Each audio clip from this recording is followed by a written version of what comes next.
oras pa rin. Ayan, ay, sige. Alaw kami. Thank you. Okay.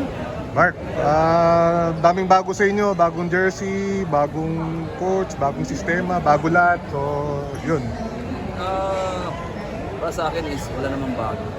Kasi as long na nandito yung core, andyan, may bago na sila coach LA nga. Pero nandito pa naman yung core namin.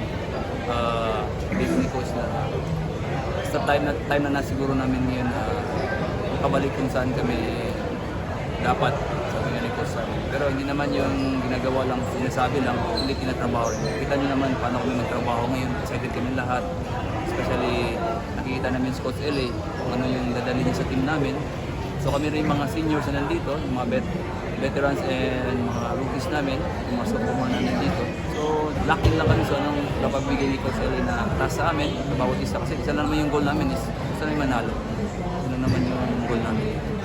Mark, sabi ni LA kanina parang open siya to becoming a playing coach. Ano lang masasabi mo dun sa prospect of, baka one day you will play with him?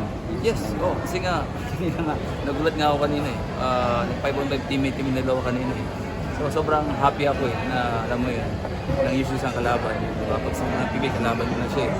So ngayon, nagkasama kami sa 5-on-5, magkasama kami dalawa. So sobrang, alam mo yung pasahan lang na naglalaro kami. Excited kami, kalaban namin yung mga bata.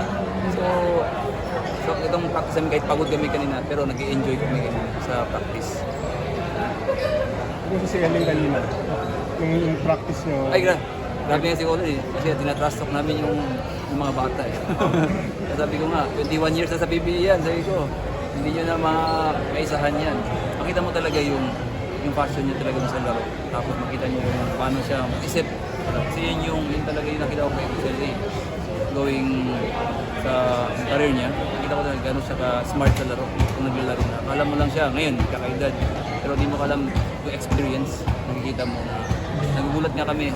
Yung mga tinuturo niya sa amin, biglang meron palang ganung option na pwede pala. So nagagaya ng mga bata. Nakashoot kanina si LA. Siya yung sa payumbay namin, siya yung pinakamaraming nagsasabi eh. Kaya natuwa kasi nga masaya kami para ako, especially ako na nagulat ako na 5-on-5 kasama ko siya kanina. So, isa memorable para sa akin. Mark, kamusta naman yung addition ni Javi? Gano'ng kalaking bagay sa team? Malaking bagay kasi nga, siyempre, si Coach LA gusto niya yung may big lineup din kami. So, yun, si Javi, kaka-spread ng offense sa amin. So, nakita mo naman yung kanya, malaking bata, may pag-switch sa mga big guys. So, mas lalo kami lumaki. Yun yung nadala ni Javi sa amin. Hindi ba awkward na dati kalaban mo lang sa LA ngayon? Sabi mo, coach mo na siya.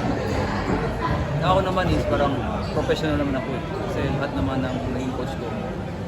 Basta kung sino yung coach ko, siyempre respetuhin ko. Kasi as a player, hindi professional ako. Sino yung trabaho nila eh. Ang trabaho ko rin yung magbigay ko yung best. So, yun lang, parang kung napunta si Coach LA dito sa amin, so excited na ako. Kasi nakita ko naman si Coach LA going to sa kanya medalya niya. So, parang nakita ko sa kanya yung smart player. Madadala niya kasi nga, naging player din siya eh. Siyempre alam naman niya yung mga nangyayari sa player. Kaya yun yung mga idea na sa mga veterans, yung communication namin, mas mabilis na lang. So tapos, kaya aral din siya dun sa kabila eh, especially Coach Kid. Nakita niyo naman, naging under din ng Coach Kid. So nadadala niya rin dito. Nakikita ko rin yung winning culture niya. Nadadala niya talaga dito. Practice pa lang nga namin kung ano siya yung passionate na turo talaga dinigil yung practice para makita niya yung mali, marami namin viewings kasi nga yun yung nagtuturo niya sa paglalay. So ganoon, yung undergame course team ko, ganun kami dati kung nanalo kami dati, grass ganun kami dati. So hopefully lahat ng ginagawa namin is one goal lang naman kami to win championship this season. Mark, thank you. Okay, Mark.